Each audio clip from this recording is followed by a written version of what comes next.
बिहार के सिवान और सारण जिलों के करीब 16 गाँव में जहरीली शराब से मरने वाले लोगों की संख्या बढ़ती जा रही है। वहीं इस मामले पर प्रदेश की सियासत भी गर्मा गई है।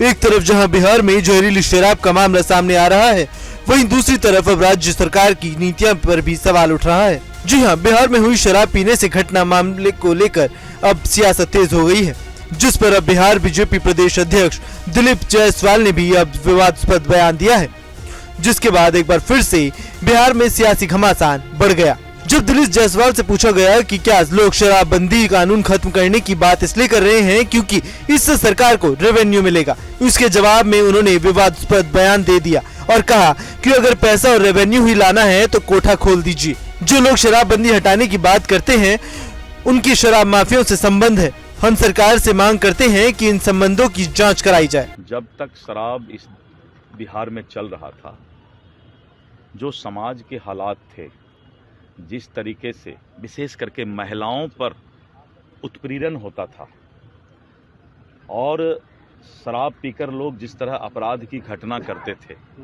मैं बार बार बोलता हूं कि जो ये शराबबंदी से अभी जो जहरीली शराब से मौत हुआ या फिर शराब के कारण जो अपराध, हिंसा और विशेष करके महिलाओं का शोषण और उत्पीड़न होता था, इसमें बहुत कमी आई है। आप अगर उस दिन के रिकॉर्ड को देखिए, जब शराब यहाँ पर खुलेआम बिकता था, अगर उस समय के रिकॉर्ड को देखिए तो गाड़ी का एक्सीडेंट सबसे ज़्यादा होता था। तो लोग बोलते थे कि शराब पीकर गाड़ी चला रहे थे, एक्सीडेंट हो गया। अपराध में क्या होता है कि जब इंसान शराब पी लेता है तो उसका माइंड जो है, ब्रेन उसके कंट्रोल में नहीं होता था। तो उस समय खुलेआम लोग एक दूसरे को हंसते खेलते भी गोली मार दिया करते थे और हर्ष फायरिंग ऐसा भी ज़्यादा बहुत सारा ये होता था। देखिए, शराबबंदी को अगर आप हृदय से, दिल से सोचिए, ये अलग बात है, राजस्व की बात करते हैं, पैसा कमाने की बात, तो कोठे पर जाकर भी बहुत लोग पैसा कमाई कर सकते हैं। लेकिन क्या हम समाज के संस्कार को बिगाड़ करके कमाई की बात सोचें? क्या हम आने वाले भविष्य को, बच्चों को, जनरेशन के जिंदगी को बर्बाद करके बिहार के विकास की बात सोचें? कभी ऐसे सोचने वाले, बोलने वाले लोगों को का नैतिक पतन हो गया है। कितना आराम से बोल देते हैं कि शराब से कमाई करके हम जो है बिहार का विकास करेंगे। कभी ये नहीं बोलते हैं कि बिहार के माहौल को ठीक करके हम यहाँ उद्योग ला करके बिहार का विकास करेंगे। बिहार के अंदर जितने पर्यटन स्थल है उसको डेवलप, विकास करके हम बिहार की विकास कर रहे हैं। सरकार कर रही है, लेकिन इन सब बातों की चर्चा नहीं हो रही है। हमारे अंदर जितने अच्छाई हैं उसी को अगर हम विकसित कर दें तो बिहार बहुत आगे बढ़ेगा और बढ़ रहा है।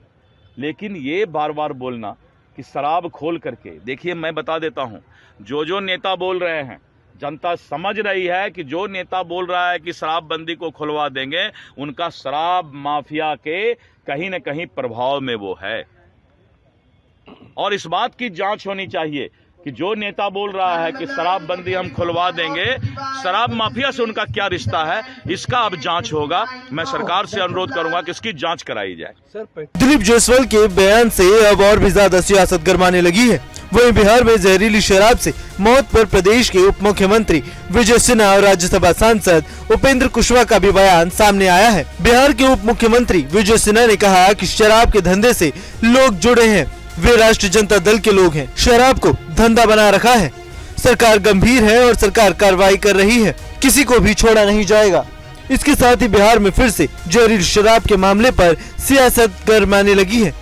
हालांकि बिहार में शराबबंदी के बावजूद भी जहरीली शराब का धंधा जोरों पर है, जिसको पीने से कई लोगों की मौत की खबरें सामने आती रहती है। अब देखना होगा कि सरकार किस तरीके से राज्य में शराब पर पूरी तरह से पाबंदी लगाती है। Bureau report, news nation.